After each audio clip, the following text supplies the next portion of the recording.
बीघे में खेती करता है वो कैसे अपने बाल बच्चे पालेगा। जो मध्यम वर्ग का व्यक्ति नौकरी करता है उस पर क्या बीतती है कोई परवाह नहीं। ये तो 400 बार 300 बार 500 बार 600 बार सरकार बनाने को चाहिए 272। ये 400 क्यों मांग रहे हैं भाई? 400 अगर तुम्हें लगता है 400 आ रहे हैं तो हमारे नेताओं ने क्यों ले जा रहे हो कांग्रेस वालों को? तो तुम्हारे भी अच्छे भले उम्मीदवार हैं, उन्हें लड़ाओ, जिताओ उनको। हरियाणा में 10 सीटें हैं। चिरंजीव बैठे हैं यहाँ पे हमारे नौजवान भाई, जो भाजपा के 10 उम्मीदवार हैं उनमें से 6 कांग्रेसी जो बीजेपी में चले गए। अगर बीजेपी को अपनी ताकत पे आत्मविश्वास है, इतना भरोसा है अपने काम पर 10 साल के रिपोर्ट कार्ड के ऊपर, तो विपक्ष के नेताओं को, कांग्रेस के नेताओं को तोड़ तोड़ के क्यों ला रहे हो? चुनाव की आचार संहिता लगी हुई है, आप निर्वाचित मुख्यमंत्री को कस्टडी में दे रहे हो, जेल में डाल रहे हो। हम कहते हैं आप कार्रवाई करो करप्शन के खिलाफ, जो बेईमान है उनको पकड़ो, लेकिन चुनाव के चलते रात के टाइम आप एक निर्वाचित मुख्यमंत्री को जेल में डाल रहे हो।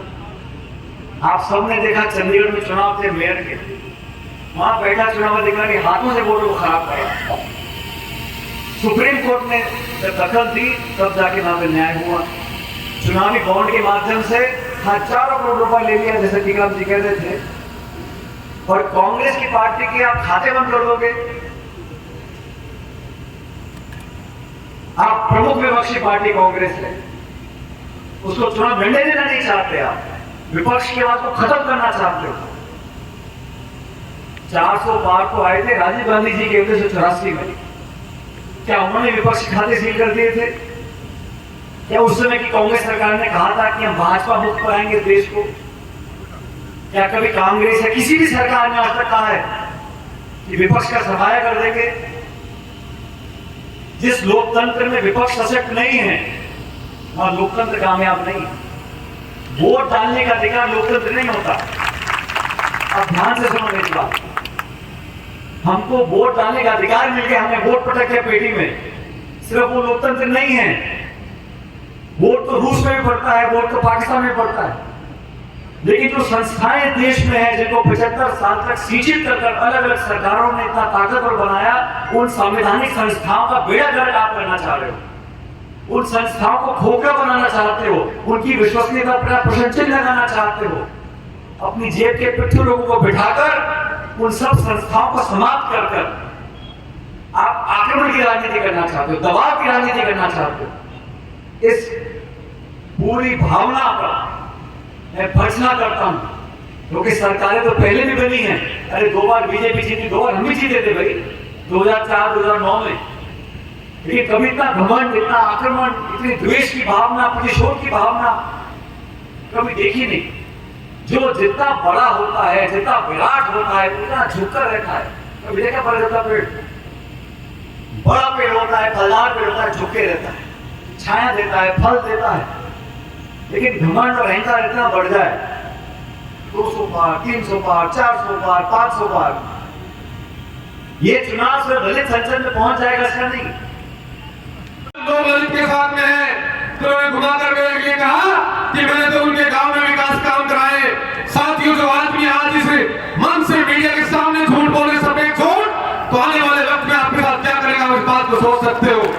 साथियों, मैं आपको विश्वास दिलाता हूं कि मैं आपके अलवर का, आपका अपना भाई, आपके अलवर का बेटा, आज मैं आदरणीय सचिन पायलट साहब को सामने, आप सबके सामने सौगंध दिखाता हूं कि आने वाले वक्त के अंदर आप लोग, मेरे अपने सारे अलवर के परिवार मिलकर के मुझे आप लोग आशीर्वाद देकर के हिंदुस्तान सबसे पंचायत भेजा, तो आपके अंदर कोई दिक्कत आएगी, आ जाएगी, कोई परेशानी आएगी, तो आपका भाई गोली कर चलकर आपके बीच में आएगा, आपके बीच रहेगा।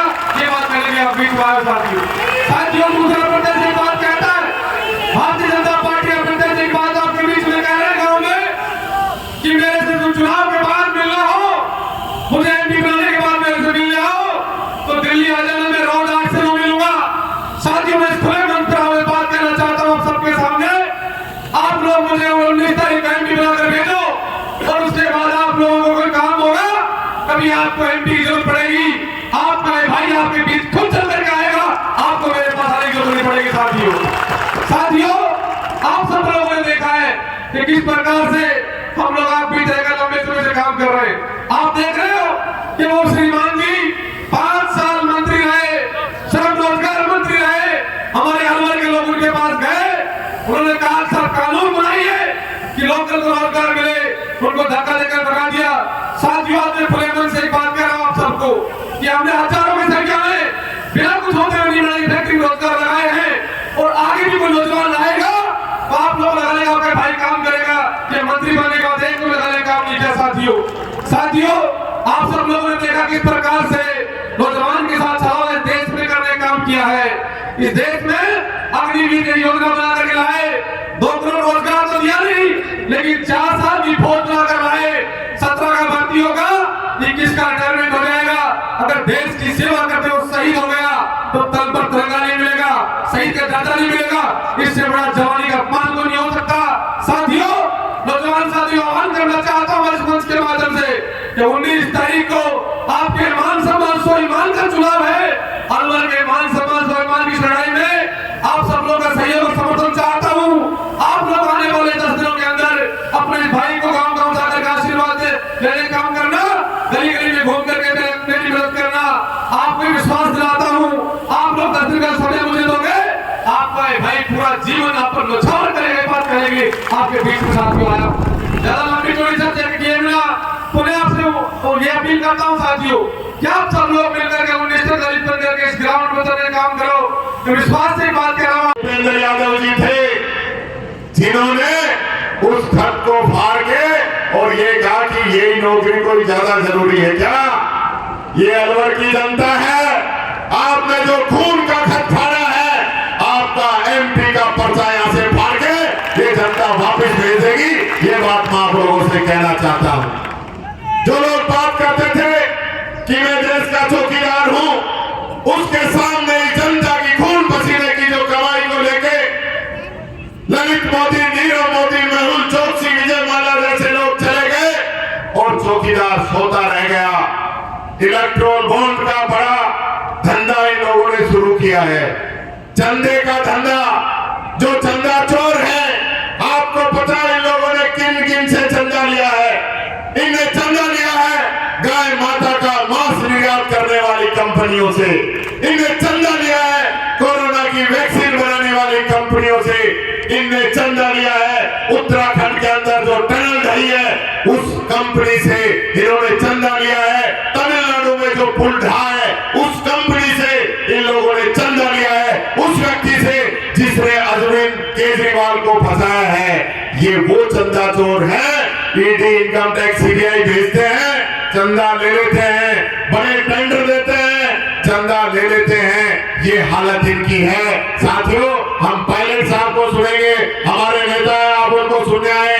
मैं ज्यादा समय नहीं लेता हुआ एक ही बात कहना चाहूंगा, हालत इनकी खराब है। अब ये कोई नई लहर, नए सुर्रे चलाने के चक्कर में रहेंगे। अब सुर्रा उर्रा चल लिया, अब आप सब लोग मुस्तैद रहना, जीत आपकी पक्की है। बहुत बहुत धन्यवाद। राम राम साहब।